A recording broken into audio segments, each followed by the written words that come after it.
नमस्कार दोस्तों, मैं योगेश बायोलॉजी विद योगेश में आपका स्वागत करता हूं।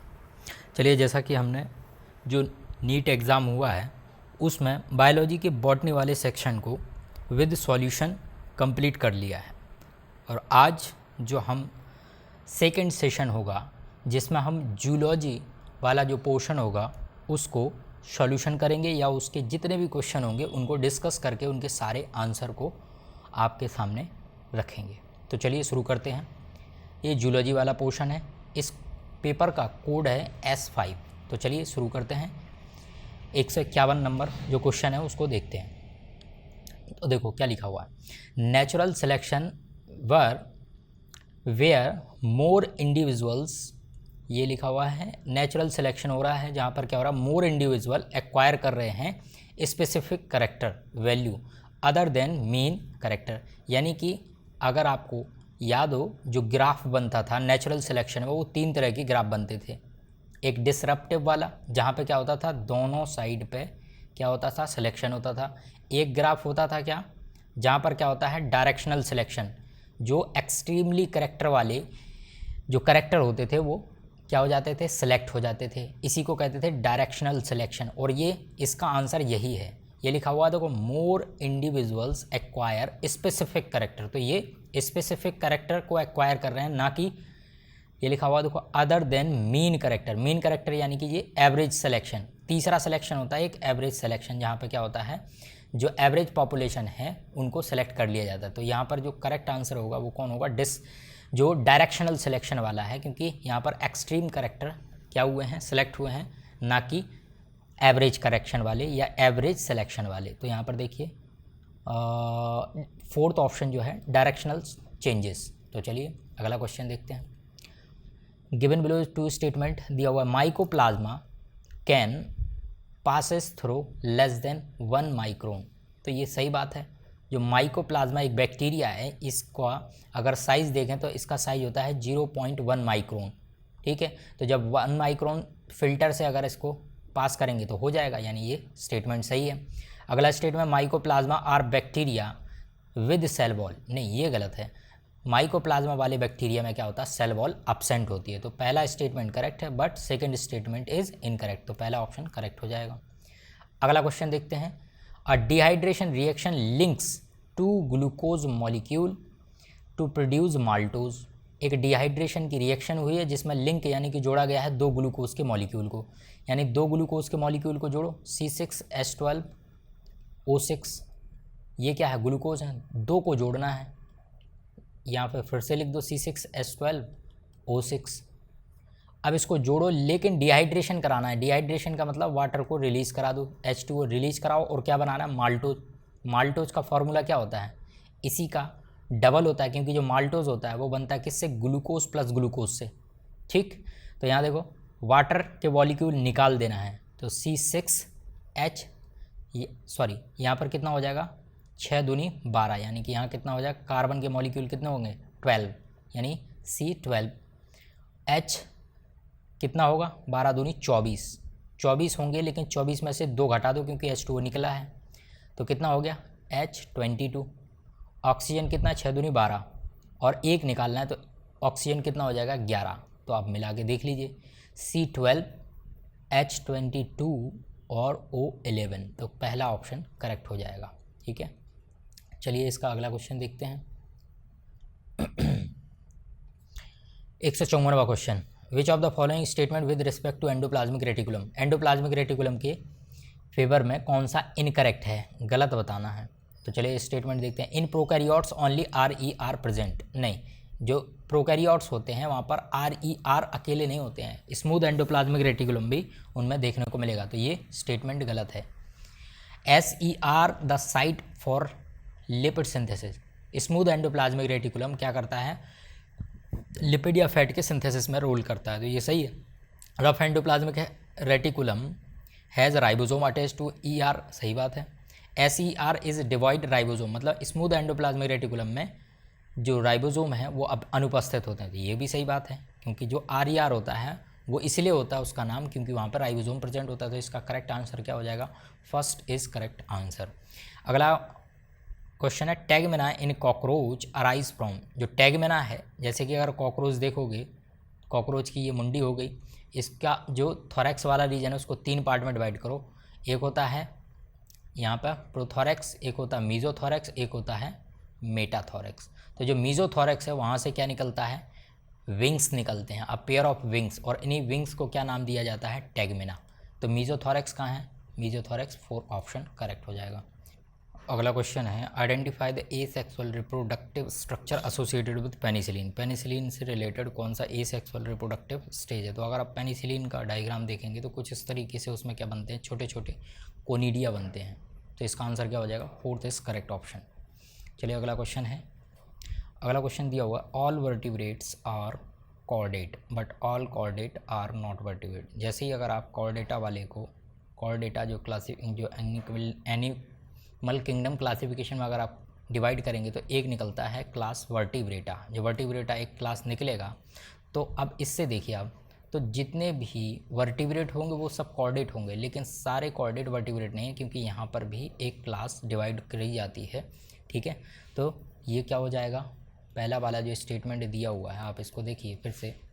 पहला स्टेटमेंट क्या कह रहा है, all vertebrate are chordate but all chordates are not vertebrate. ये सही बात है। Notochord is replaced by vertebral column. जो नोटोकॉर्ड है वो रिप्लेस कर दी जाती है वर्टिब्रल कॉलम में, किस में, इन अडल्ट वर्टिब्रेट्स। तो ये बात भी एकदम करेक्ट है।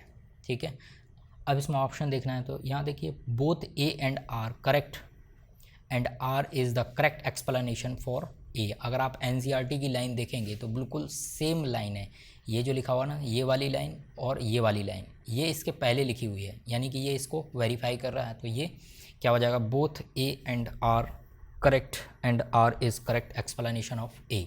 तो 3rd इज़ करेक्ट ऑप्शन। चलिए अगला क्वेश्चन देखते हैं। अगला क्वेश्चन है breeding crop with higher level of vitamins and minerals and higher protein healthier fats called.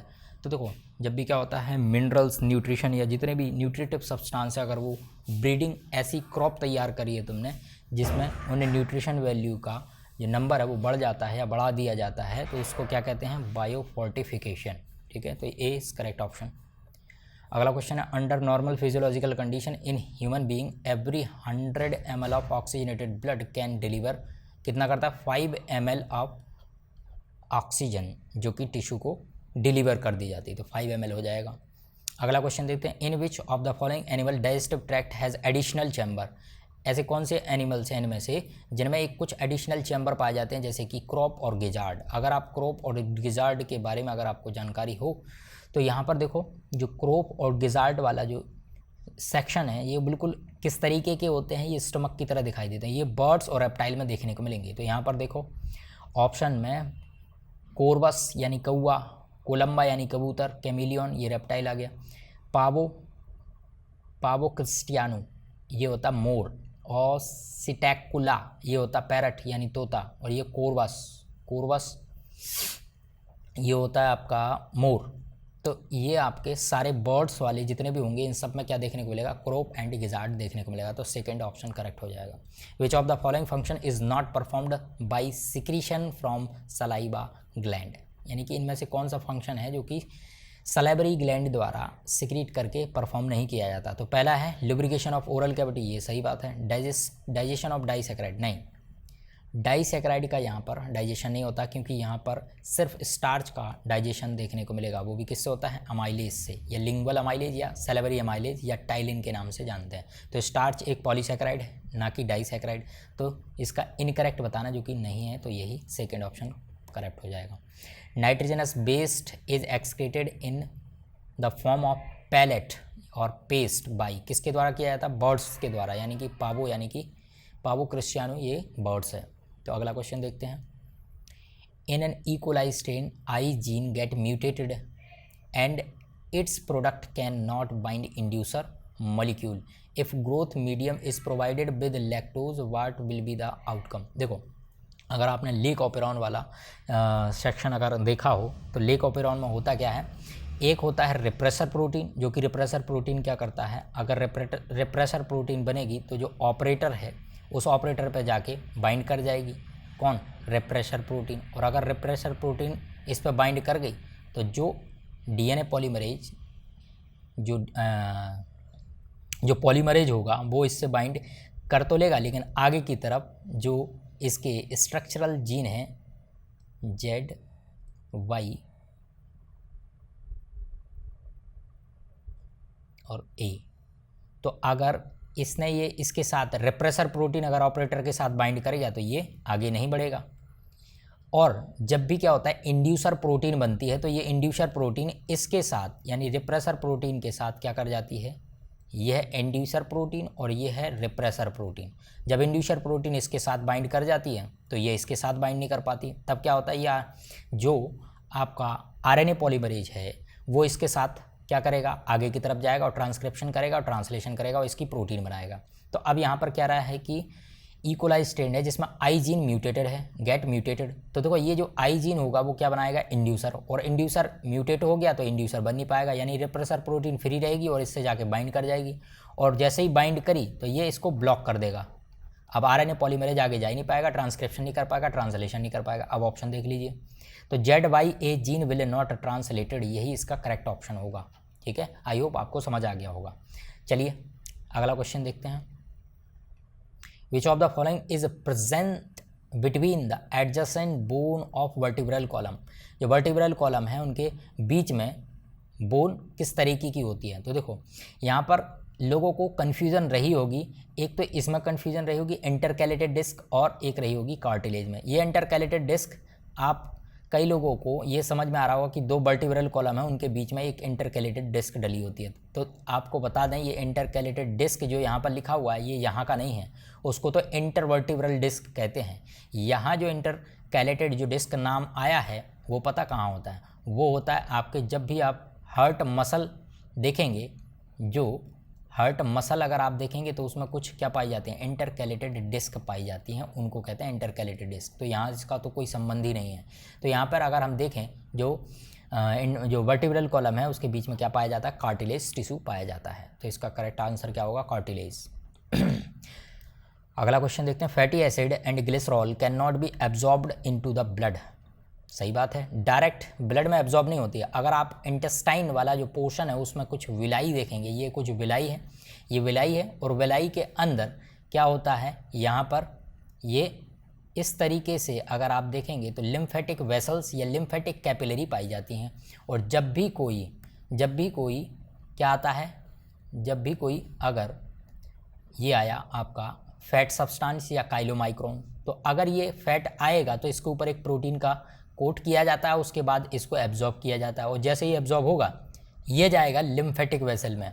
और ये जो सिस्टम है इसको कहते हैं क्या, लैक्टियल सिस्टम। तो लैक्टियल सिस्टम के द्वारा ही फैट या फैटी एसिड को या काइलोमाइक्रोन्स को एब्जॉर्ब करने का काम किया जाता है बाय द लिम्फेटिक वेसल या लिम्फेटिक कैपिलरी। तो यहाँ पर डायरेक्ट नहीं होता, तो ये बात सही है। अगला है स्पेशलाइज्ड लिम्फेटिक कैपिलरी, यही तो मैंने बताया। लिम्फेटिक कैपिलरी जो होती हैं जिनको लैक्टियल्स कहते हैं, कैरी करती हैं chylomicrons into the lymphatic vessel and ultimately into the blood, फिर उसके बाद ब्लड में जाती हैं। ये भी स्टेटमेंट एकदम एक्यूरेट है या करेक्ट है। तो first statement correct and second statement also correct, तो third is correct.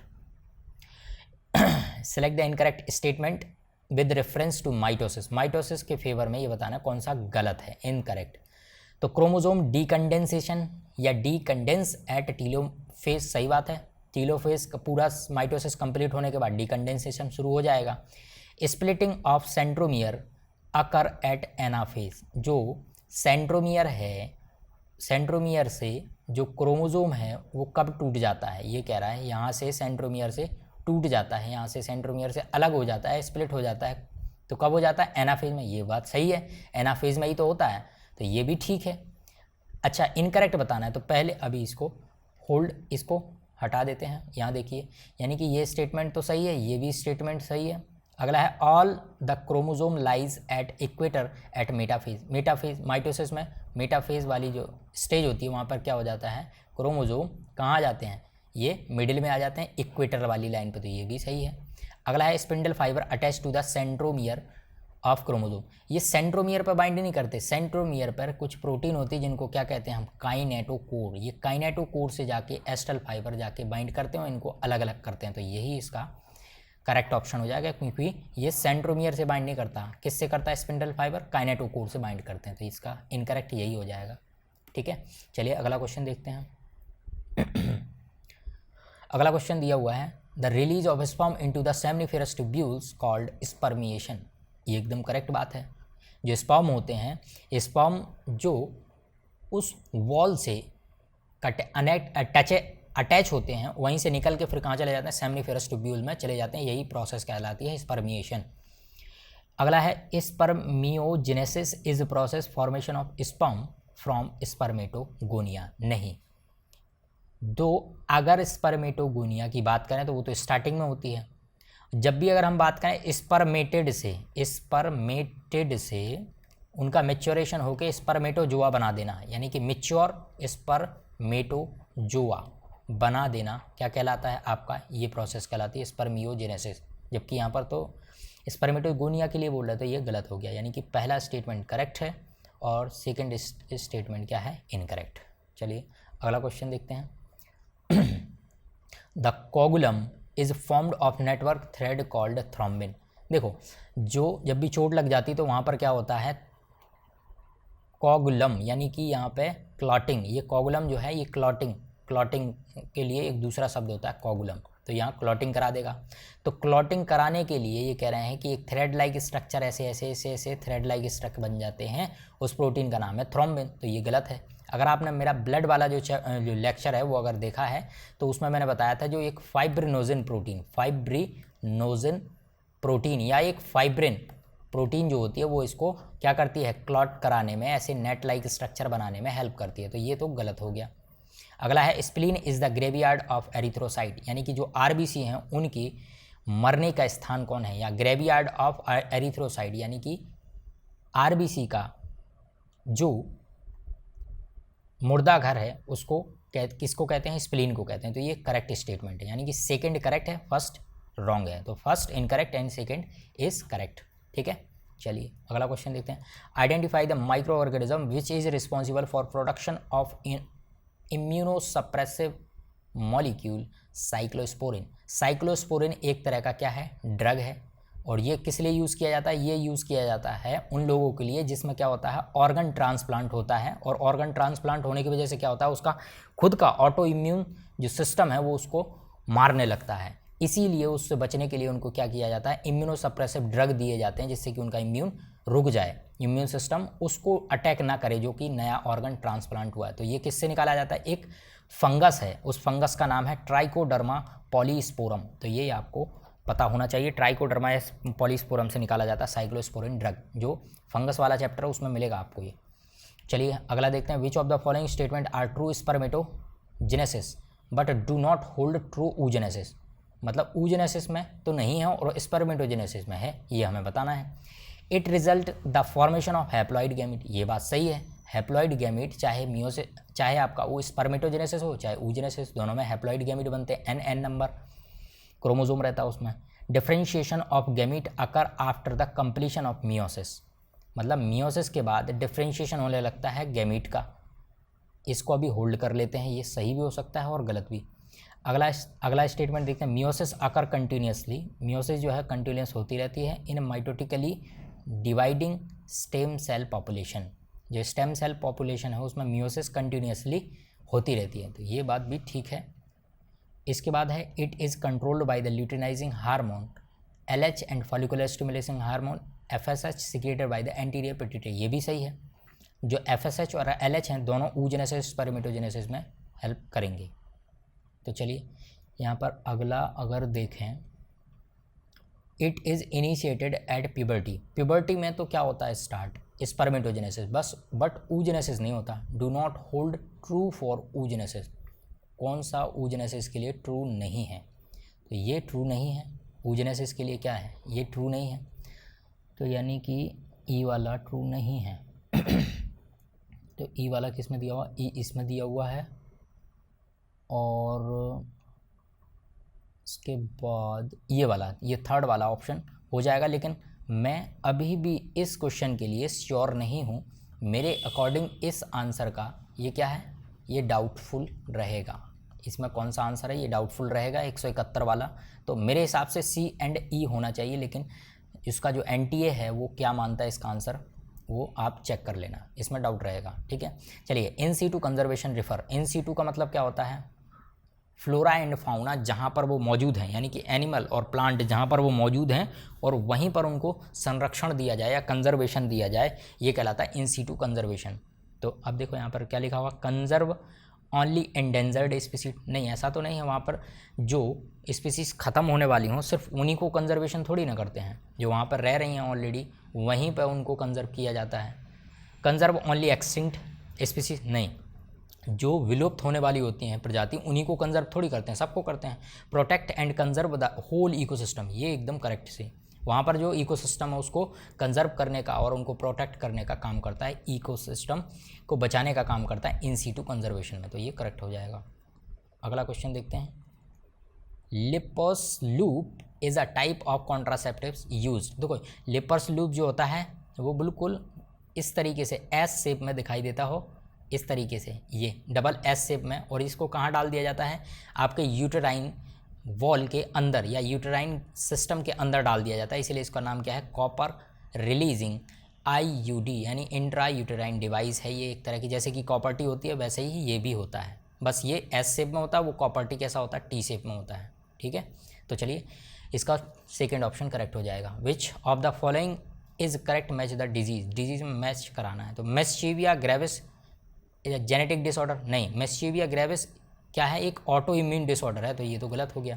Muscular dystrophy है जेनेटिक डिसऑर्डर, तो ये भी गलत हो गया।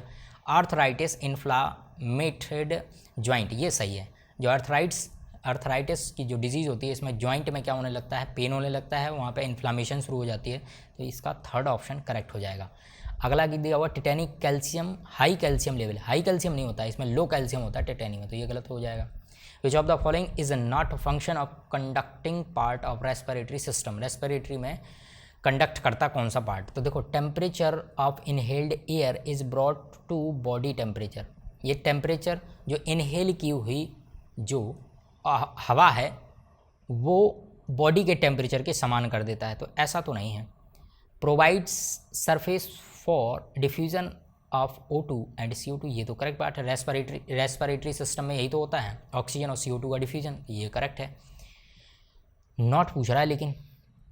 It clears inhaled air from foreign particle, ये क्लियर करता है या फिर साफ करता है इनहेल्ड द्वारा आए हुए पार्टिकल्स को, फॉरेन पार्टिकल, तो ये भी सही है। इम्यून सिस्टम जो है फॉरेन पार्टिकल को ख़त्म कर देता है। अगला है इनहेल्ड एयर इज़ ह्यूमिडिफाइड, यानी कि ये नमी बना के रखता है जो आपने हेल ली, ये भी सही है, तो यहाँ इनकरेक्ट है। अगला क्वेश्चन है regarding meiosis, which of the statement is incorrect, incorrect यानी कि गलत बताना है आपको। ठीक है, कौन सा गलत स्टेटमेंट है। तो पहला लिखा हुआ pairing of homologous chromosome and recombination occur in meiosis first, जो आपकी मियोसिस फर्स्ट होती है वहाँ पर क्या होता है, ये कह रहा है होमोलोगस क्रोमोसोम में रिकॉम्बिनेशन होती है या पेयरिंग होती है वहाँ पे मियोसिस फर्स्ट में। अगला 4 haploid cells are formed at the end of meiosis second, ये सही है। मियोसिस में 4 हैप्लॉइड सेल बनती हैं। इनकरेक्ट पूछना है, अच्छा इनकरेक्ट बताना है। There are 2 stage in meiosis, meiosis first and meiosis second, ये भी सही है। DNA replication occur in S phase, DNA का रेप्लिकेशन होता है एस फेज में, ये बात सही है। लेकिन ऑफ द मियोसिस सेकेंड नहीं, मियोसिस सेकेंड और फर्स्ट तो एक साइकिल होती है, वहाँ पे एम फेज आती है, एक साइकिल होती है एम फेज और एक होती है इंटरफेज, और जो इंटरफेज होता है वहाँ पर आती है एस फेज। ठीक है, तो यहाँ पर ये रॉन्ग हो जाएगा या गलत हो जाएगा, तो 4 करेक्ट हो जाएगा। तो चलिए अगला देखते हैं। डेट्रीवोरस ब्रेकडाउन और detritus into the smaller particle, this process is called, इस प्रोसेस को क्या कहेंगे। जो डेट्रीवोर्स होते हैं वो ब्रेक डाउन करते हैं डेट्राइटस को इन स्मॉलर पार्टिकल, तो इस वाले ऑप्शन में एक तो पहला हो सकता है डीकम्पोजिशन भी हो सकता है और फ्रेगमेंटेशन भी होता है, क्योंकि जो बैक्टीरिया और जो आपके फंजाई हैं वो क्या करते हैं, लार्ज मॉलिक्यूल्स यानी डेड एंड डिके जो मैटर है उसको तोड़ के क्या कर देते हैं, स्मॉल पीस में तोड़ते हैं। तो डिकम्पोजिशन भी करते हैं और फ्रेगमेंटेशन भी कर सकते हैं। तो ये वाला क्वेश्चन भी क्या होगा, डाउटफुल रहेगा। इसका ये भी मान सकता है एंटी है, ये भी मान सकता है। अब देखते हैं कौन सा मानता है। तो चलिए अगला क्वेश्चन देखते हैं। Which of the following is not connective tissue, इनमें से कौन सा कनेक्टिव टिश्यू नहीं है। कॉर्टेज है, ब्लड है, एडिपोज टिश्यू है, कौन सा नहीं है, न्यूरोग्लिया नहीं है, क्योंकि नर्वस सिस्टम एक अलग कनेक्टिव टिश्यू तो नहीं होता, वो तो एक नर्वस सिस्टम अलग ही टिश्यू है। चलिए अगला देखते हैं। In taxonomic category which hierarchy arrangement ascending, यानी कि बढ़ते हुए क्रम में कौन सा करेक्ट है। तो यहाँ देखो, अगर आपको ट्रिक याद हो, एक ट्रिक होती है कपिल को फंगस है, तो यही निकल के आ जाएगा कौन सा, थर्ड ऑप्शन करेक्ट। अगला क्वेश्चन देखते हैं। Restriction endonuclease recognize specific sequence of cut to cut DNA knows as a palindromic sequence. ये तो करेक्ट बात है, जो रिस्ट्रिक्शन एंडोन्यूक्लियस एंजाइम होता है वो पैलिंड्रोमिक सीक्वेंस पर ही स्पेसिफिक कट लगाता है, ये करेक्ट स्टेटमेंट है। Restriction endonuclease cut DNA stand a little away from the centre of palindromic sequence. तो ये सेंटर से थोड़ा सा अवे यानी कि दूर, ये दो स्टैंड हैं, तो एक कट यहाँ लगेगा तो दूसरा कट यहाँ लगेगा, तो ये भी एकदम करेक्ट बात है। दोनों स्टेटमेंट करेक्ट हैं। तो फर्स्ट स्टेटमेंट करेक्ट और बोथ स्टेटमेंट करेक्ट हो जाएंगे। तो ये थर्ड क्वेश्चन, थर्ड वाला ऑप्शन करेक्ट हो जाएगा। In the gene therapy adenosine deaminase ADA की कमी है। अच्छा, अगर आपने बायोटेक्नोलॉजी वाले चैप्टर में अगर आपने पढ़ा हो तो एक डिजीज़ होती थी जिसमें क्या होता था, एडिनोसिन डीएमिनेज की कमी हो जाती थी, जिसकी वजह से उसका जो बी सेल होता है वो बनना बंद हो जाता है बचपन से ही, यानी कि उसका इम्यून सिस्टम उतना प्रॉपर वर्क नहीं करता, यानी कि जब भी अगर उसको क्या कोई इन्फेक्शन हो जाएगा तो उसकी डेथ हो सकती है। तो साइंटिस्ट ने क्या किया, उनको जेनेटिकली इंजीनियर्ड क्या किया, उनको लिम्फोसाइड प्रोवाइड करा दी।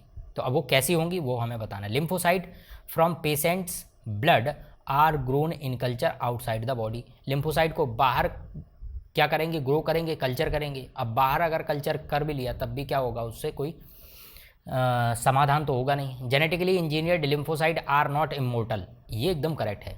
ये क्या करते हैं, जेनेटिकली इंजीनियर्ड यानी कि जो बायोटेक्नोलॉजी है उसकी मदद से क्या करते हैं, ऐसे जीन को तैयार करते हैं, ऐसे जेनेटिकली इंजीनियर्ड से ऐसे जीन तैयार करते हैं जो कि लिम्फोसाइट सेल होती हैं, जो कि कभी मरती नहीं है। क्योंकि अगर आप कहीं दूसरे का लिम्फोसाइट भी अगर उनको देंगे तो वो एक ना एक दिन तो फिर से ख़त्म हो जाएगा, फिर से वही प्रॉब्लम हो जाएगी। तो ऐसी सेल तैयार करते हैं जो कि लगातार क्या करें, डिवीजन करता रहे। ऐसा लिम्फोसाइट डालेंगे, ऐसा इम्यून सेल डालेंगे जो कि कभी ना मरे, इसीलिए तो उसकी इम्यून सिस्टम क्या होगी, प्रॉपर वर्क करेगी। तो सेकेंड ऑप्शन करेक्ट हो जाएगा। चलिए अगला क्वेश्चन देखते हैं।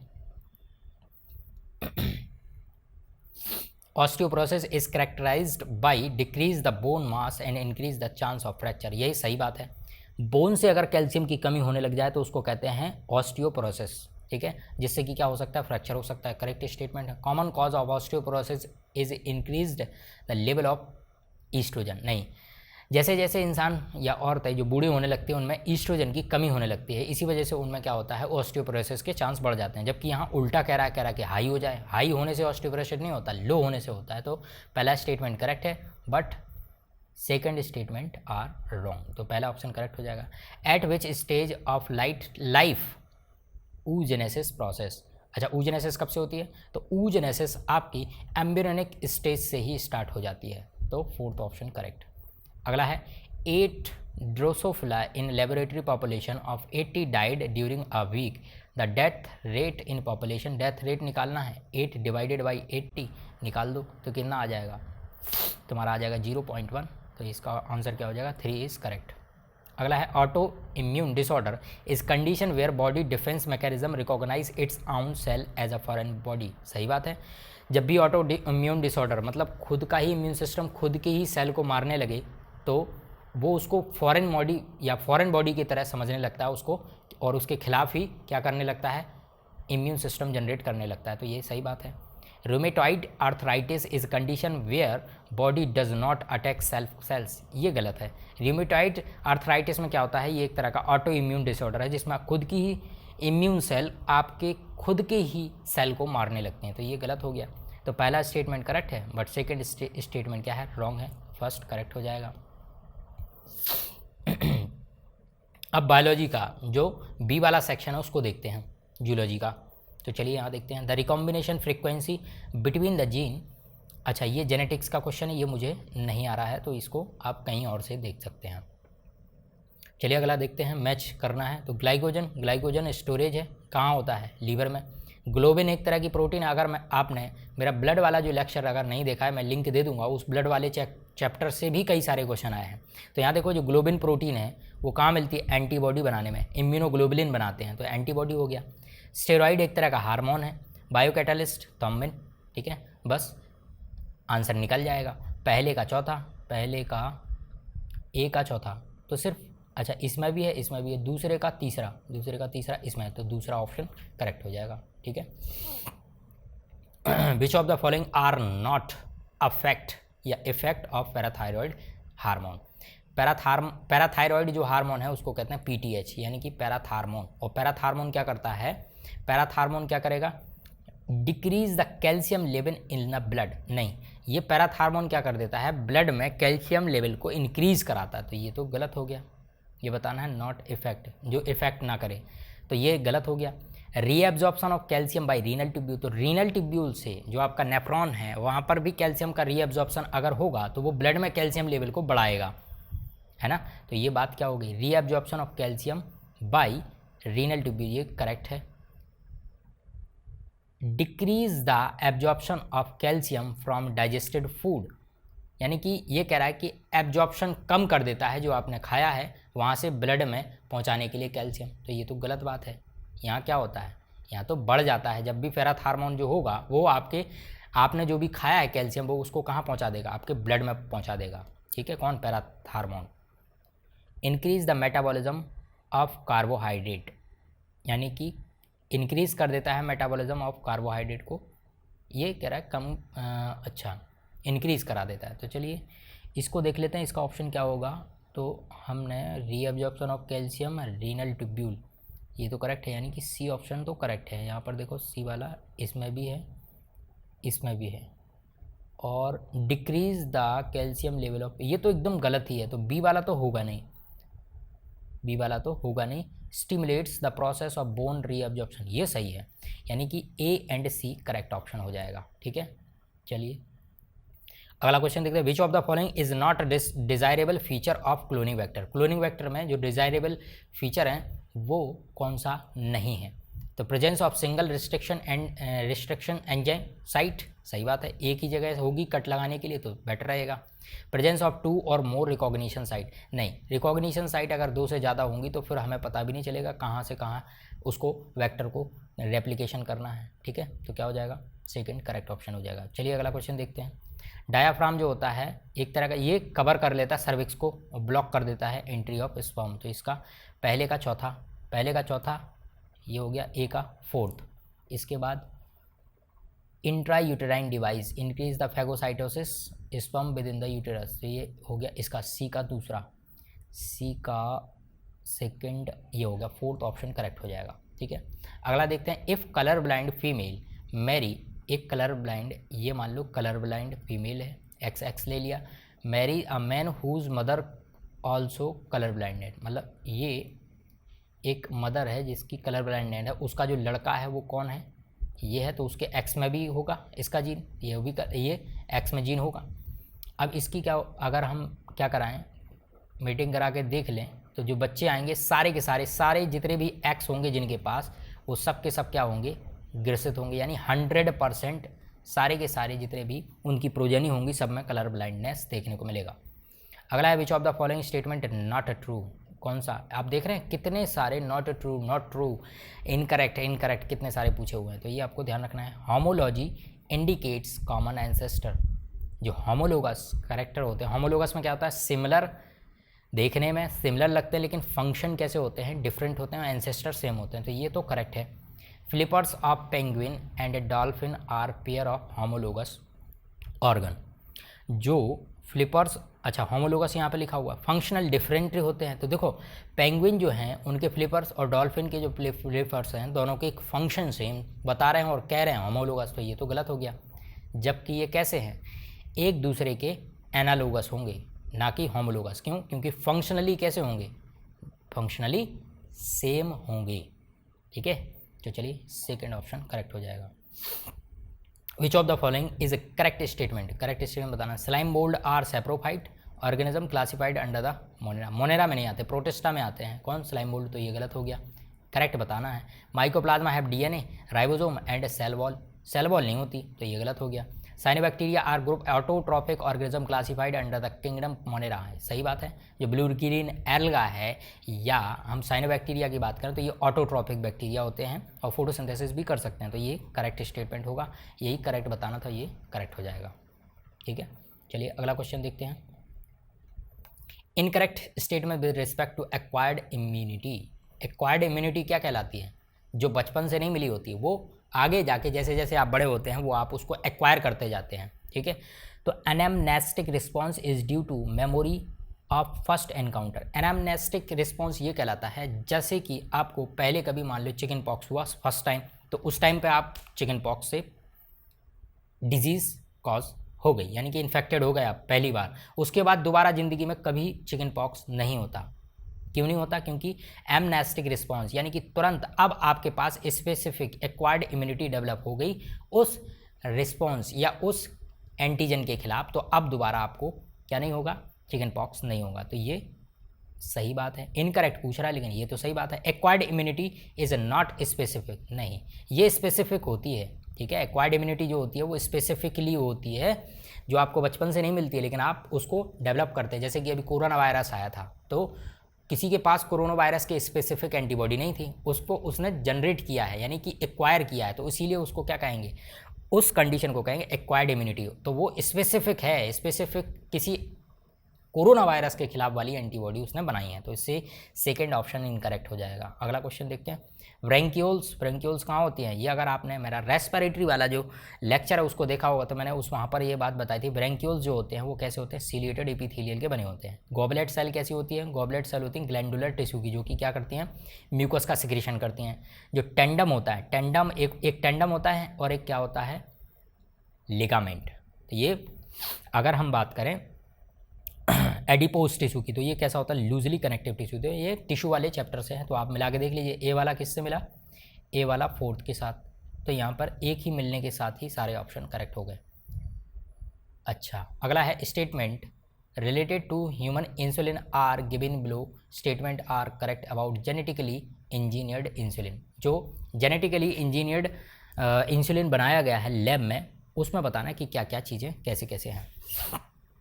जो प्रो हार्मोन है, प्रो हार्मोन किसे कहते हैं? प्रो हार्मोन एक्टिव नहीं रहता, प्रो हार्मोन को एक्टिव करने के लिए उसमें कुछ चेंजेस किए जाते हैं, मैच्योर किया जाता है, तभी वो एक्टिव होता है।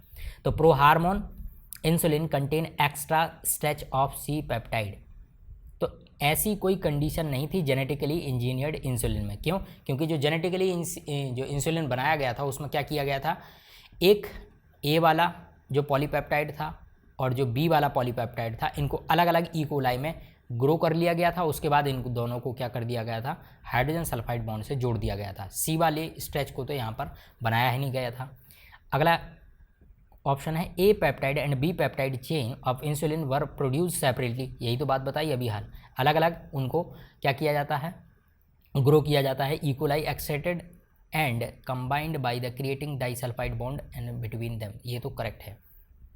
ठीक है, insulin used for treating diabetes was extracted from cattle and pig.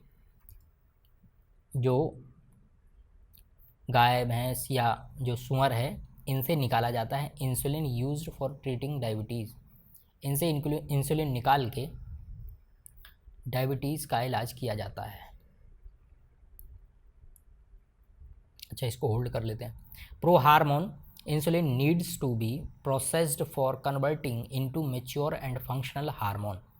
जो प्रो हार्मोन है या प्रो हार्मोन इंसुलिन है उसमें ज़रूरत पड़ती है उसको प्रोसेस्ड करने की, तभी वो जाके कन्वर्ट होता है मैच्योर और फंक्शनल हार्मोन में। ये बात स्टेटमेंट सही लिखा हुआ है, लेकिन यहाँ लिखा हुआ है जेनेटिकली इंजीनियर्ड इंसुलिन, तो ये बात ठीक लग रही है। Some patient develop allergic response या रिएक्शन टू फॉरेन इंसुलिन। ये कहीं एनसीईआरटी में दिया नहीं है, ऐसी कोई बात नहीं दी हुई है, तो ये हम इसको क्या मानेंगे? गलत मानेंगे। तो यहाँ पर देखो बी एंड डी करेक्ट निकल रहा है।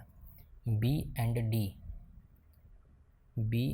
डी इस वाले में आ रहा है और ए भी इसमें आ रहा है, यानी कि ए तो गलत ही है।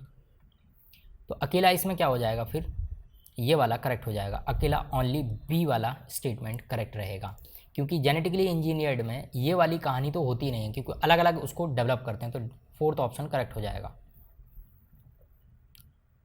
अगला देखते हैं, in scrubber exhaust from thermal plant is passed through the electric wire to charge the dust particle. ये पता नहीं क्या दिया हुआ है। Particulate matter cannot be removed by the scrubber but can be removed by the electrostatic precipitation. देखो मुझे इतना मालूम है, जो पार्टिकुलेट मैटर होते हैं बहुत ही माइक्रो पार्टिकल्स होते हैं सॉइल के, और इनको हटाने के लिए कोई भी सुविधा उपलब्ध नहीं है। तो ये तो कह रहे हैं कि इलेक्ट्रोस्टैटिक प्रेसिपिटेशन से इसको रिमूव किया जा सकता है। तो मेरे ख्याल से तो ये स्टेटमेंट गलत है या रॉन्ग है, लेकिन ये वाला क्वेश्चन मैं आपको नहीं करा रहा हूँ, क्योंकि मुझे पहला स्टेटमेंट नहीं पता है। चलिए अगला क्वेश्चन देखते हैं। 10 ई कोलाई, 10 ई कोलाई हैं with N15 double stranded DNA are incubated in the medium containing N14 nucleotide after the 60 minute, how many E coli cells will have DNA totally free of N15। अच्छा देखो, एक cell ये है जिसमें क्या है N15 दोनों होंगे। जब आपको पता होना चाहिए कि जब ई कोलाई का जो सेल डिवीज़न करेगा तो वो 20 मिनट में कर लेता है, यानी कि ये अगर 60 मिनट की बात करें तो 20 30 60, यानी कि 3 बार डिवीज़न करने की कैपेसिटी रखेगा, है कि नहीं।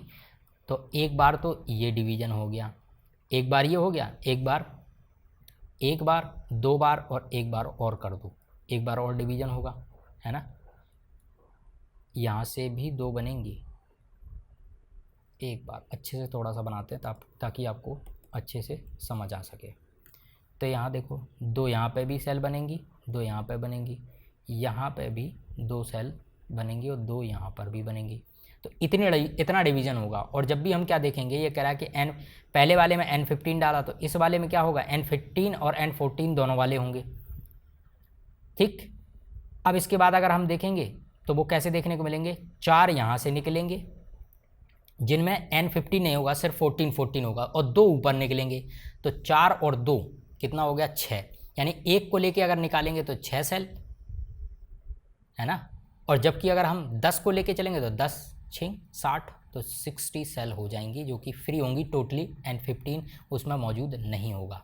चलिए अगला क्वेश्चन देखते हैं, अगला क्वेश्चन देख लेते हैं। अगला क्वेश्चन क्या दिया हुआ है, select the incorrect statement regarding the synapse. Synapse के रिगार्डिंग में ये बताना है कि कौन सा इनकरेक्ट है या गलत है। केमिकल सिनेप्स यूज न्यूरोट्रांसमीटर, ये सही बात है। Impulse transmission across the chemical synapse is always faster, नहीं, जो इलेक्ट्रिकल इम्पल्स होती है वो फास्टर होती है as the comparison to the chemical synapse. तो यही इनकरेक्ट हो जाएगा, गलत हो जाएगा। अगला क्वेश्चन है, which one of the following statement is correct, कौन सा सही स्टेटमेंट है। Blood moves freely from atrium to ventricle during the joint diastole, ये करेक्ट है। जब भी ज्वाइंट डायस्टॉल होता है तो आपको अगर आपने मेरा हार्ट वाला जो चैप्टर है अगर आपने नहीं देखा, उसमें आप ब्लड सर्कुलेशन वाले चैप्टर को देखना, उस पर मैंने इस क्वेश्चन को डिस्कस किया है, सारे स्टेटमेंट को वहाँ पर मैंने आपको बताया है। तो यहाँ देखो, ब्लड मूव्स करता है freely atria to the ventricle, atria से वेंट्रिकल की तरफ मूव करता है फ्रीली। जब भी ज्वाइंट डायस्टॉल होता है ना, वहाँ पर यहाँ पे जो सेमिल्यूनार वाल्व और जो आपके एबी वाल्व हैं दोनों के दोनों ओपन होते हैं। तो ये बात एकदम करेक्ट है, तो यही इसका करेक्ट आंसर हो जाएगा। जबकि और भी अगर आप देखना चाहें तो देखो मैं बताता हूँ, increase the ventricular pressure cause closing the semilunar valve, ये कह रहा है यहाँ सेमिल्यूनार वाल्व होते हैं, है ना, यहाँ नीचे की तरफ क्या होते हैं, सेमिल्यूनार वाल्व। और ये कह रहा है कि जब वेंट्रिकुलर प्रेशर बढ़ेगा तो सेमिल्यूनार वाल्व बंद हो जाएंगे, तो बंद थोड़ी ना होंगे। यहाँ अगर प्रेशर लगेगा वेंट्रिकुलर वाले रीजन में तो क्या होगा, यहाँ जब भी प्रेशर बढ़ेगा तो ये सेमिल्यूनार वाल्व खुल जाएंगे, तभी तो यहाँ से ब्लड कहाँ जाएगा, पूरे बॉडी में सर्कुलेट हो पाएगा। तो ये तो गलत हो गया।